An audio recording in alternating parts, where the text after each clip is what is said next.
Bismillahirrahmanirrahim. Assalamualaikum warahmatullahi wabarakatuh. Saya Nurul Hidayah Aizati binti Muhammad Nur, laboratori A176538.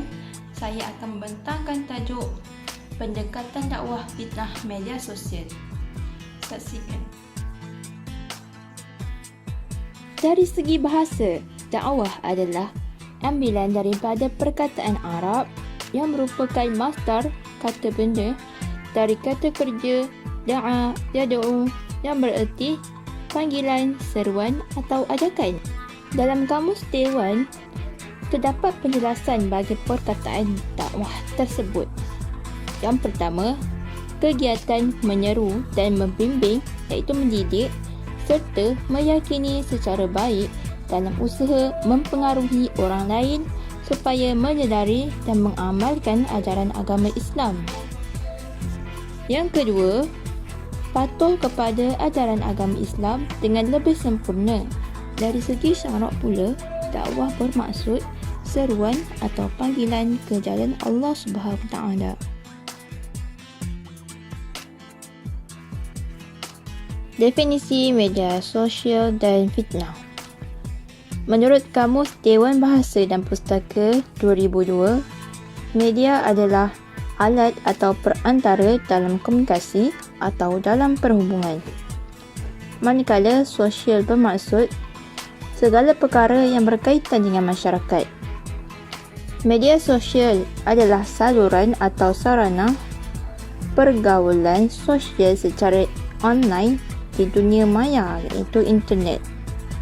Para pengguna disebut sebagai user media sosial berkomunikasi, berinteraksi, saling mengingati, saling berkongsi iaitu sharing dan membangunkan jaringan iaitu networking. Definisi fitnah.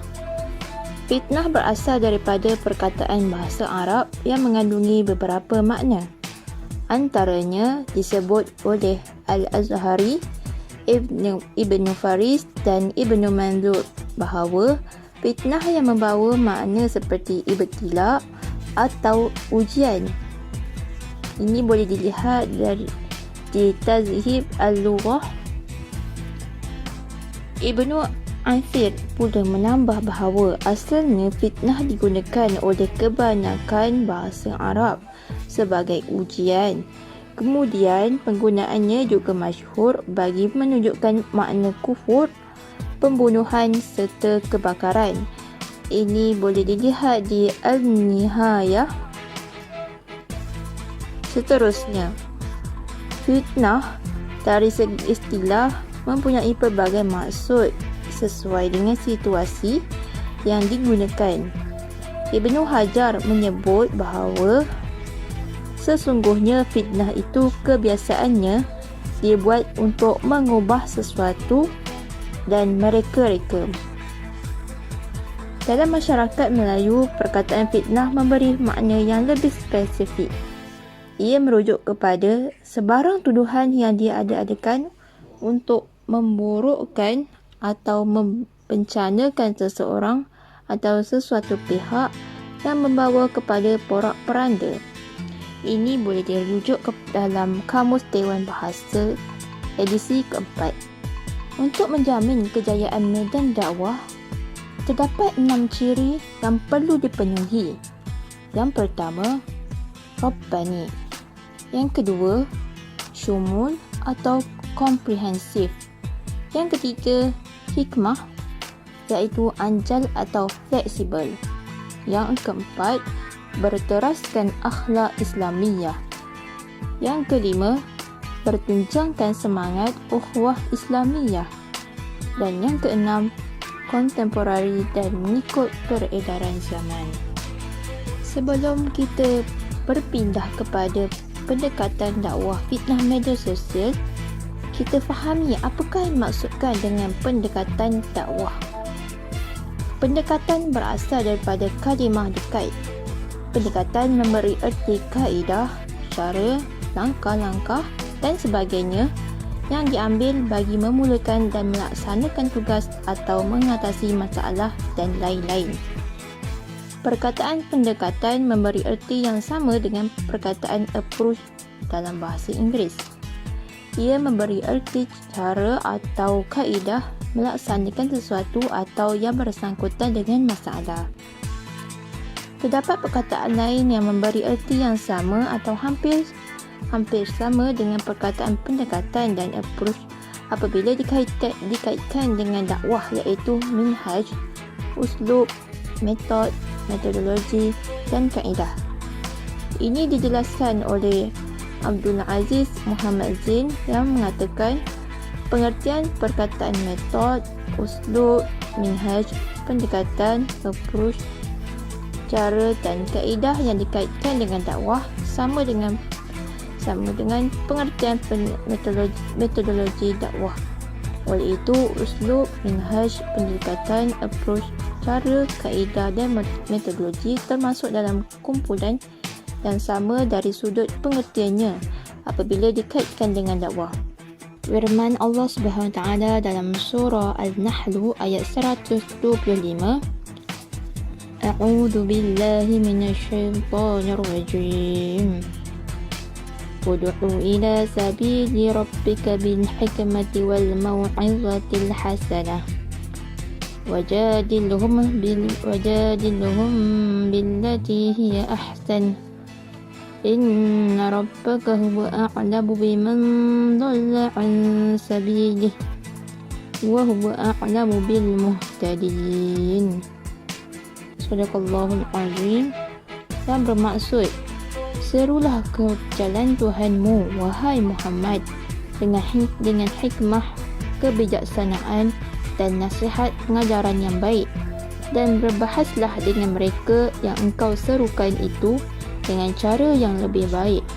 Sesungguhnya Tuhanmu, dialah jua yang lebih mengetahui akan orang yang sesat dari jalannya, dan dialah jua yang mengetahui akan orang-orang yang mendapat hidayah petunjuk.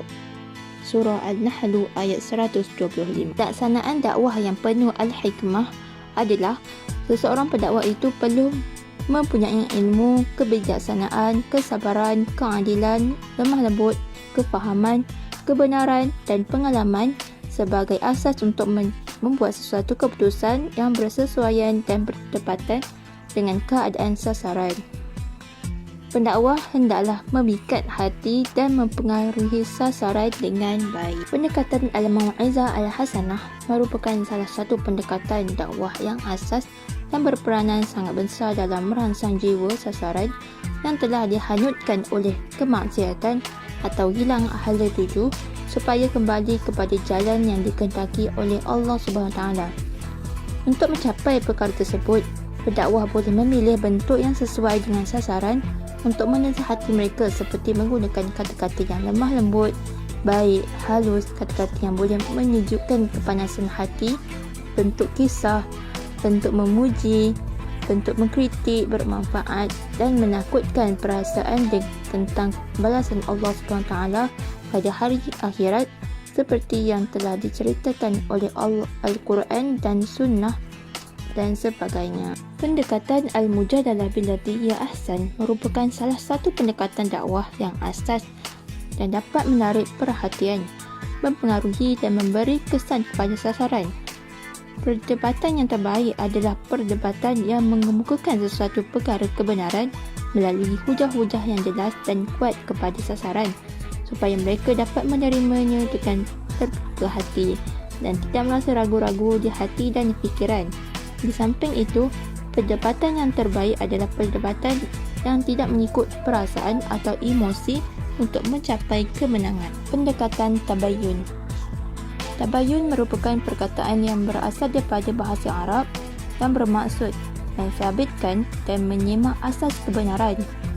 Berita atau sebarang maklumat yang diterima seharusnya diteliti dan dipastikan terlebih dahulu kebenarannya dan ketepatan informasi bagi mengelakkan sebarang agenda atau perkara yang tidak baik berlaku seperti fitnah, menipu dan memburukkan seseorang yang lain berlandaskan hawa nafsu dan sifat kebencian.